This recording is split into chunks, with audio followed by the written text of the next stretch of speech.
विरोधी बयान दिए, जानकारी आपके सामने रखते हैं। देखिए बयान नंबर 1 देखिए, गांजा को वैध कर देना चाहिए, ये बयान था अफजाल अंसारी साहब का।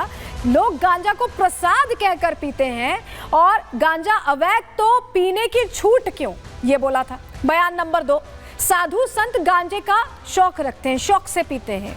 गाजीपुर के मठों में पिया जाता है गांजा, गांजे को कानूनी दर्जा दिया जाए, ये बयान नंबर 2 था। बयान नंबर 3 देखिए, तिरुपति बालाजी के लड्डू में हुई मिलावट पर बयान आया। उन्होंने कहा कि विवाद की वजह ठेका गुजरात को दिया जाए इसलिए है, गुजराती कंपनी को ठेका मिले इसलिए मिलावट की गई है। इस तरह की बातें सनातन को लेकर अफजाल अंसारी करते रहे हैं। लेकिन जब महाकुंभ शुरू होने वाला था, जब शुरुआत हो रही थी, तैयारियां चल रही थी, तस्वीरें आ रही थी कि लोगों के लिए इंतजाम, व्यापक इंतजाम किए जा रहे, तब से इनकी सियासी दुकान खुली हुई। तब से लग रहा है कि ये चाहते ही नहीं कि सफल हो ये आयोजन। क्यों मैं ऐसा कह रहे हैं समझिए जरा, क्योंकि ये भगदड़ पर कई विवादित बयान इन्होंने दिए। जिस दौरान भगदड़ हुई उस दौरान लोगों को शायद शांत करते तो ज्यादा अच्छा रहता।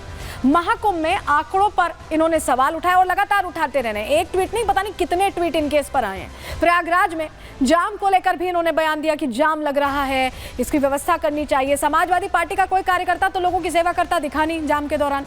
महाकुंभ की तैयारियों पर भी लगातार प्रश्न खड़े किए थे। पीडीए रिपोर्टिंग चल रही थी, भ्रामक वीडियोस पोस्ट किए जा रहे थे कि पांटून पुल नहीं खुला है, बिजली के तार नहीं लगे हैं, इस तरह की बातें कही जा रही थी। और अब जब आंकड़े आसमान छू रहे हैं, रिकॉर्ड बन रहा है, तब भी इनको दिक्कत पेश आ रही है। संत समाज भी इसको लेकर कहीं ना कहीं नाराजगी जाहिर कर रहा है। सुनिए जरा।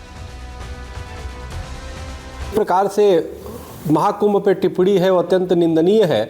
और उसके बाद उनके पार्टी के राष्ट्रीय अध्यक्ष माननीय अखिलेश यादव जी ने जिस प्रकार से साइंस का उदाहरण देते हुए कहा कि जो साइंस पढ़ा है वो जानता है कि स्वर्ग और नरक नहीं है, तो फिर मेरा ये पूछना था माननीय अखिलेश जी से, फिर आप जाकर के डुबकी क्यों लगाए? और इसका मतलब जो है आप सनातन धर्म के या हिंदुओं की सिर्फ वोट लेने के लिए इस तरह का दिखावा सिर्फ कर रहे हैं। सपा सांसद अफजाल अंसारी के द्वारा दिया गया बयान कुंभ पर अति दुखद है, निंदनीय है। अगर दम हो किसी राजनेताओं में, नेताओं में, चाहे किसी भी व्यक्ति में, तो इस्लाम के बारे में बोलकर देख ले, बोलने के लायक नहीं रहेगा। कितनी दुर्भाग्य की बात है किस प्रकार से टिप्पणी करना। मैं कहता हूं इसके खिलाफ सख्त से सख्त कार्रवाई हो। और कार्रवाई की जब बात आ रही है तो कार्रवाई हो भी रही है, क्योंकि आईटी सेल जो है समाजवादी पार्टी की, उसने पता नहीं किस किस तरह के ट्वीट किए। सपा नेता मनीष जगन अग्रवाल को ऐसे में जेल भेज दिया गया। महाकुंभ को लेकर उन पर अफवाह फैलाने का आरोप है, भ्रामक प्रचार कर रहे थे, दुष्प्रचार कर रहे थे, शांति भंग करने की आशंका में उन्हें जेल भेज दिया गया है। अखिलेश ने भी गिरफ्तारी पर नाराजगी जताई।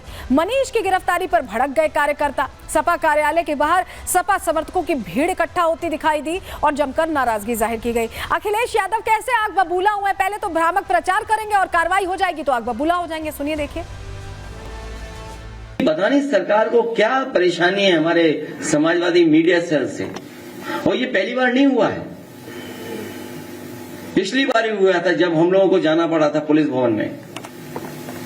ये बीजेपी के लोग पूरी पुलिस को बीजेपी का बना दिया है। मैं तो पुलिस से कहूंगा कि तुम वर्दी छोड़ो, वर्दी छोड़ो। समाजवादियों की जो कभी कभी टोपी के बारे में बुला भरा कहते थे, बीजेपी के लोग भी टोपी पहनने लगे हैं, तो वो टोपी लगा करके आप थाने में बैठिए। आप